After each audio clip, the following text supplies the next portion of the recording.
Good morning, grade 3. I'm gonna start in the science subject, lesson 3, chapter 9, about solids, liquids, and gases. It's page 384. Let me start with defining matter first of all. The question is, what are 3 forms of matter? Before I'm starting with the forms of matter, let me re-explain quickly about what is matter. Matter is anything around us. Anything you can find around you is a kind of matter. Like this pencil is a kind of matter. Like the cell phone we use is a kind of matter. The book that we use is a kind of matter. Anything you can find around you is a kind of matter. The juice we drink, the coffee we take in the morning, anything is a kind of matter. Even the air we breathe is a kind of matter. Okay? So they are telling you that there are three states of matters in the world. Okay? Mainly we have the first one, solids, liquids, and gases. Let me start with solids and give you deep information about it. Solids are things you can touch, like this pencil. I can touch it. It has its own shape, okay? Like the cell phone. I can see it, I can touch it. Its shape will not change even if I change its place from here to here, or even if I hold it, or even if I put it on the table. The shape of the cell phone will stay the same. Same like the pencils, okay? I'm gonna show you here small examples about solids. You have many examples. You can look around you, you can find anything you can touch, and that's hard that you can see. These are examples of solids. Look here. Here we have this hammer. You can touch it. It has its own shape. This hammer, if I hold it or put it on the floor, it will not change its shape. This clock or watch, if I hang it on the wall or I put it on the table, its shape will not change. That means, okay, that solids have specific shape and specific space. Specific space means that if I put the pencil here on the desk, it's gonna take a space around it. It means the space all around the pencil, okay, is specific. You can know that the space of the pencil, it's its own shape or its own form, okay? So, quick summary about solids. Solids have definite or certain or specific shape and specific size, okay? Size or space, okay? This is what I'm talking about solids. So their size or their shape will not change even if I change their places. So you have to know this, okay?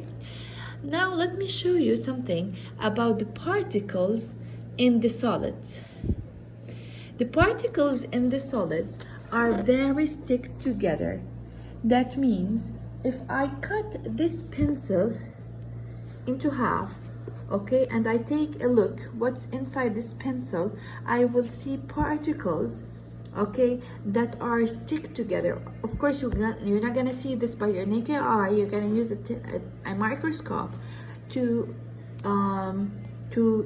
be able to see the particles, how they are stick together. I'm gonna show you here the particles of the pencils or any kind of solid. They showed you the horseshoe solid. It's something you can touch. So the particles are stick together, which makes it very hard, okay?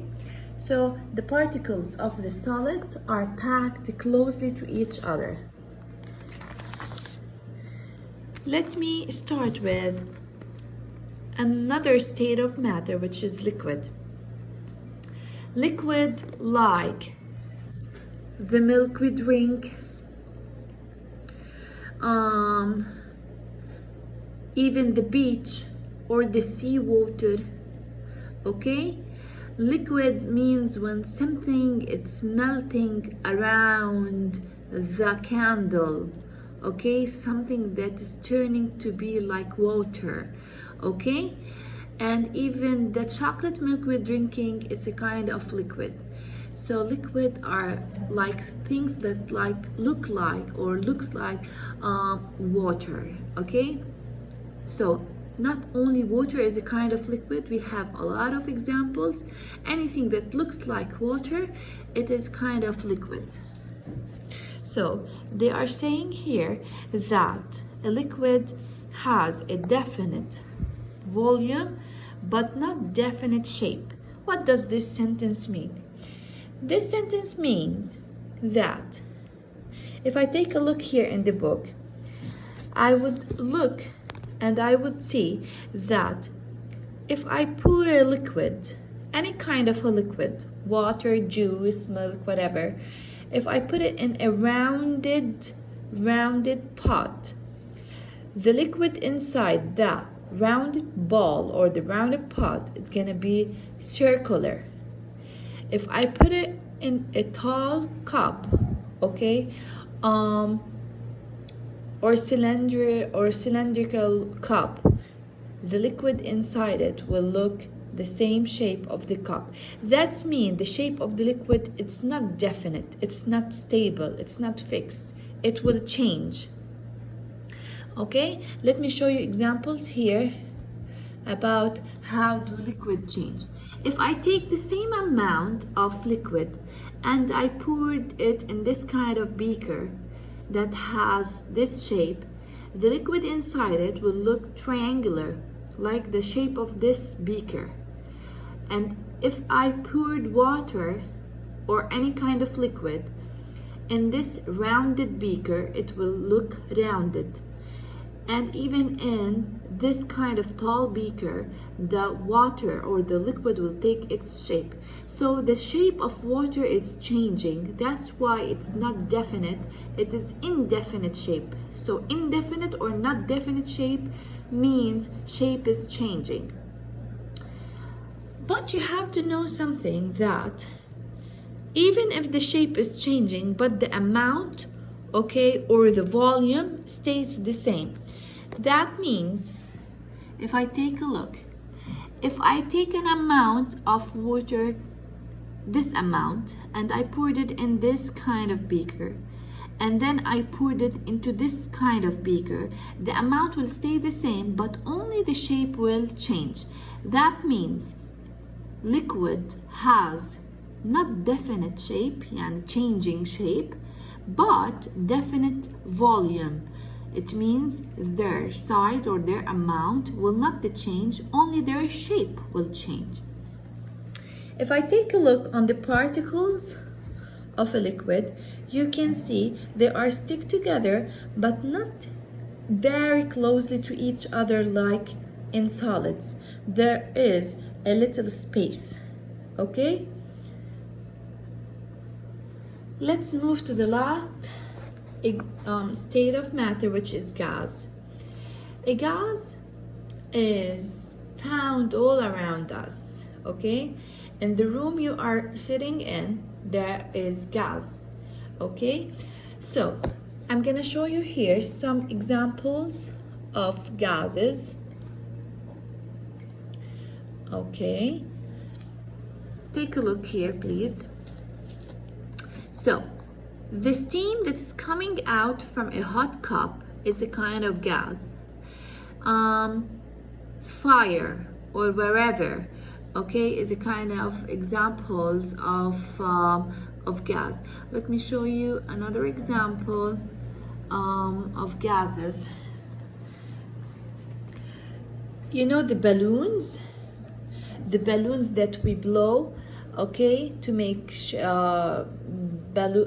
big balloons or small balloons. So the balloons that you are blowing, you are putting inside them air or a kind of gas, okay?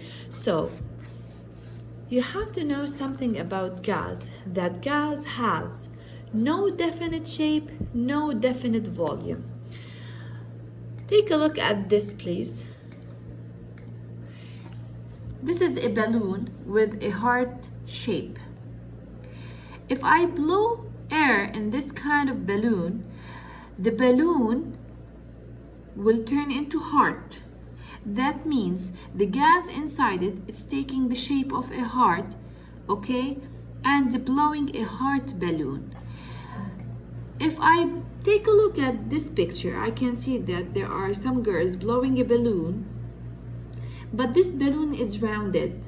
So the air inside this balloon is taking the shape of a circular thing, because the thing or the case that is holding the gas inside it is circular, different than the heart balloon. Okay, so a gas changes its shape according to the thing I'm putting the gas inside. Okay, and they are telling you that gas has no definite volume. It means if I pop up this balloon, the gas will go and fill all around the room.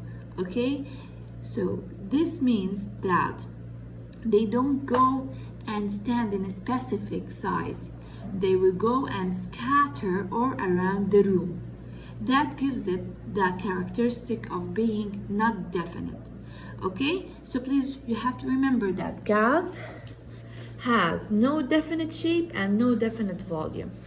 And you have to take a look about the particles inside the gas. You can see they are very far away from each other.